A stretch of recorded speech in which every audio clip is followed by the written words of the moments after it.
네, 물어볼 모든 질문은 그대로 물어보도록 하겠습니다. 돌직구 인터뷰. 오늘은 김민석 민주당 민주연구원장 모셨습니다. 어서 오십시오. 안녕하세요. 김민석이라는 이름 저희 세대는 뭐 다 아는 이름인데 또 시청자분도 오랜만에 뵈니까 인사 한번 하시죠. 그동안 어떻게 지내셨습니까? 지금은 민주연구원장으로 일하고 있습니다. 예. 갑자기 김민석 이름 말씀하시니까 요새 사실은 유명한 김민석이 많습니다. 스케이트 선수, 예. 수영 선수, 탤런트, 예. 가수 잘 뜨고 있는데 제가 지금 인터넷 치면 한참 뒤에 나옵니다. 한 10년 전만 해도 김민석 인터넷에서 검색하면은 가장 앞에 있었을 것 같아요. 요새 10대, 20대 김민석들이 많이 떴더라고요. 예. 그 김민석 스케이팅 선수는 그 아시아 선수 가운데 최초로 1500m에서 동메달을 따서 유명해졌죠. 한번 만나보실 생각 있으십니까? 보면 좋죠. 나중에 한번 김민석들 모아서 한번 봐야 되겠습니다. 예. 같이. 자, 민주연구원장, 지금은 이제 국회의원은 아니시고요. 민주연구원장은 어떤 일을 하는 것입니까? 집권당인 더불어민주당의 공식 싱크탱크죠. 그래서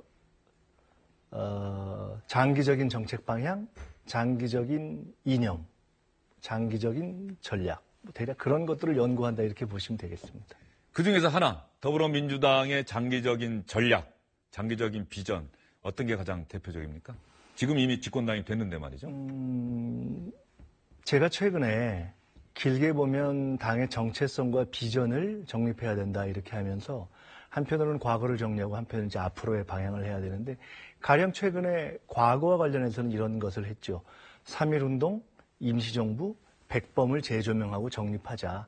그러니까 김대중, 그러니까 그 전에는 해공신이키가 있죠. 예. 해공신이키, 김대중, 노무현, 문재인으로 이어지는 이런 민주평화 개혁 세력의 전통이 사실은 3.1운동 임시정부 백범과 연결되어 있다라는 것을 정리해 내고 그렇게 해서 앞으로 이것을 어떤 민주평화 개혁 세력의 어떤 토대나 정체성으로 삼자 하는 그런 정리를 한 바가 있고요. 앞으로의 문제는 결국은 어떻게 사실상 50%에 육박하는 지지를 받고 있는 그러한 정당으로서 한반도의 새로운 평화 시대를 주도해 나갈 그런 정당으로서의 비전을 갖춰 나갈 것인가 하는 정치, 경제, 사회, 문화 분야에 대한 것을 아마 올 상반기 내에 이제 순차적으로 발표를 해 나갈 겁니다. 역사적 정통성과 통일이라고 하는 미래, 이 부분을 지금 상당히 강조하신 것 같다는 생각이 들고요. 민주연구원에서 일하시는 그 연구원들은 한 몇 분이나 계십니까? 많지 않습니다. 숫자는, 그러니까 박사급들의 숫자는 뭐 10여 명 전후인데 자체 숫자가 중요한 것보다는 이제 여당이기 때문에 이미 뭐 국책연구원도 있고 다양한 싱크탱크가 있지 않습니까? 이걸 어떻게 잘 엮어내느냐가 중요한 거여서 그런 작업에 꽤 진도가 나가 있습니다. 장기적인 전략 상당히 중요합니다. 그런데 어쨌든 또 석 달 앞으로 다가온 오늘이 3월 13일이기 때문에 꼭 석 달 남았어요. 지방선거에서 어떻게 더불어민주당이 많은 유권자들의 지지를 받을 것이냐. 그 전략 수립도 민주연구원에서 담당해야 다 할 하는 몫이 것은 아닐까요? 아니지만 좀 단기적인 전략 대응을 주로 하는 당의 전략위원회와 함께 또 뭐 정책위원회도 있고요. 중장기적인 부분 또 선거에 관한 부분 안 할 수는 없죠. 일정하게 하고 있습니다. 지방선거 자신 있으십니까? 선거라는 것은 뭐 자신 갖고 하는 건 아니고요. 역사적인 선거기 때문에 촛불 이후에 최초로 하는 선거기 때문에 대선 때 저희가 이제 단결하고 절박성을 갖고 승리했는데 이번에는 거기에 절제가 필요하죠. 결국 여당 선거는 야당과의 싸움도 있지만 자기와의 싸움이 크기 때문에 그런 절제, 집중력 이런 것이 중요하다고 저는 이야기해 왔고 최근에 여러 가지 상황을 보면서도 결국은 우리 스스로를 더 이렇게 제대로 세우는 것이 중요하다 이런 생각을 많이 하고 있습니다. 홍준표 대표는 이미 이 자리에 나와서도 지난해 말에 지방선거란 정권 심판적 성격이 강하다 이 이야기를 했어요. 야당의 그 주장에 대응할 수 있는 민주당이 준비하고 있는 어떤 정치적 구호, 상징적인 아직 뭐 표현이 구호를 있다면요? 만들 단계는 아니지만 촛불로 이제 중앙 권력 그중에서도 대통령이 바뀌었다면 나라 전체를 놓고 볼 때 중앙에서 지방으로 또 이제는 일상적인 개혁에서 이제 최종적인 종합물로서의 헌법의 개정으로 또 어떤 정치로부터 일상으로 뭐 이런 한 걸음 더 나아갈 때가 아닌가 또는 뭐 예를 들어 정치 민주화에서 최근에 미투 같은 것도 보면 우리의 전반적인 사회적 관행과 의식의 민주화로 가야 될 이제 그러한 역사적 과제가 있는 것 같습니다. 정권 심판이라는 것은 뭐 하실 수 있는 말씀인데 임기 초반에 더구나 현재의 대통령과 정부의 지지율을 보면 그다지 설득력이 있을 거라고 생각되지는 않고요. 그건 뭐 야당에서 하실 수 있는 말씀이고 저희는 그것보다는 국민을 보면서 지금 국민과 역사와 시대가 원하는 것이 무엇인가 아마 우리가 한 걸음 더 진지하게 가는 것을 국민께서 원하고 있는 것이 아닌가 그렇게 생각하고 있습니다. 미투 운동을 먼저 언급하셨습니다. 미투 운동 관련해서 사실 정치권에서 미투 운동이 일어난다고 한다면은 보수 성향의 야당, 자유한국당이 타겟이 되지 않겠느냐. 자유한국당 내부에서도 그런 전망이 있었는데 지금까지 상황으로는 오히려 민주당, 집권당인 민주당 안에서 더 많은 폭로들이 나오고 있어요.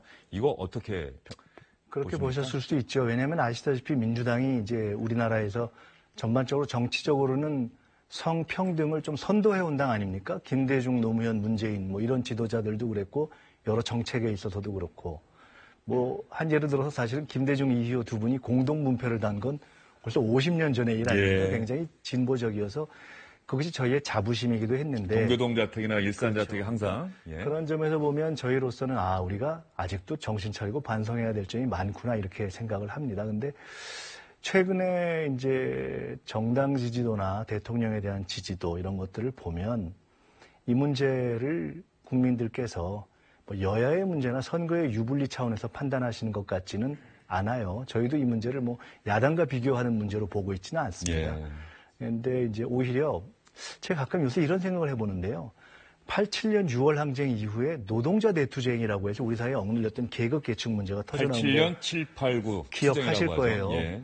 근데 어찌 보면 지난 촛불 혁명에 이어서 이 미투 혁명이 터져 나온 것은 저는 이게 우리 사회가 이제 사실 성 문제가 남녀의 본질은 차별 문제 아닙니까? 최근에 미투가 네. 남녀의 성차별 또는 권력 관계에 의한 성차별의 문제이기 때문에 인구의 절반이면서도 차별을 받아온 어떻게 보면 소수자의 대표 문제인 이 문제가 터짐으로써 우리 사회에 만연한 차별 문제가 이제 시정되기 시작하는 저는 시발점으로 보는 것이 더 옳다. 그래서 그렇게 역사의 진전으로 보고 저희 안에서 있는 일은 뭐 개인적인 일탈은 개인적인 일탈대로 또 저희들이 부족한 건 부족한 건대로 그냥 정면으로 해결해 가야죠. 뭘 덮고 뻔뻔하게 뭐 없는 것처럼 얘기할 필요도 없고 이걸 너무 뭐 선거를 의식해서 할 일도 아니고요. 그냥 이렇게 해결해 가겠다라는 생각이 들고요.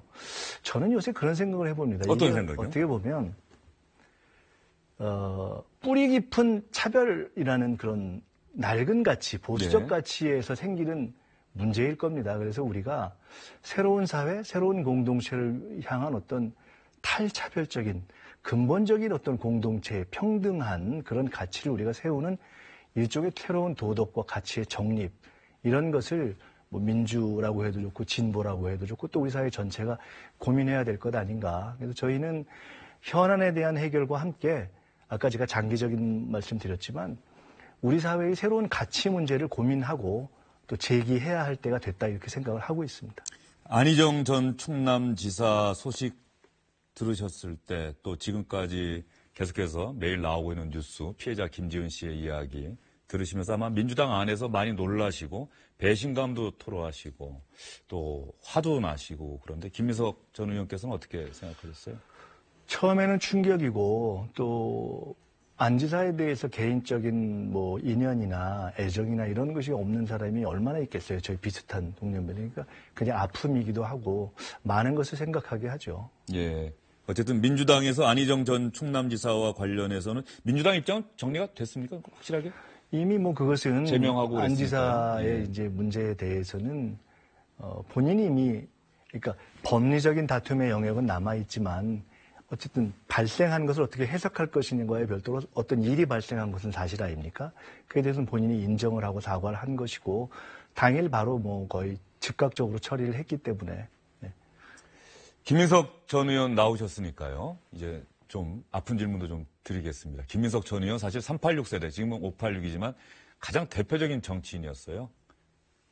누가 봐도 김민석 의원이 선두주자다. 그랬는데 언제부턴가 언론에서 또 정치권에서 사라졌습니다. 2002년 단일화 과정에서의 선택. 그것 때문에 동료들로부터도 상당히 많은 질책과 이런 걸 받으셨을 것 같은데 지금 그 선택에 대해서는 어떻게 후회하십니까? 아니면 어떻습니까? 2002년 그때 당시에 이명박 후보하고 서울시장 선거를 치른 후 기억납니다. 16년이 예. 지났습니다. 그러니까 16년 동안 이제 국회의원이 아닌 세월을 보낸 건데요. 말씀하신 것 포함해서 여러 가지 오류도 있고 뭐 그랬는데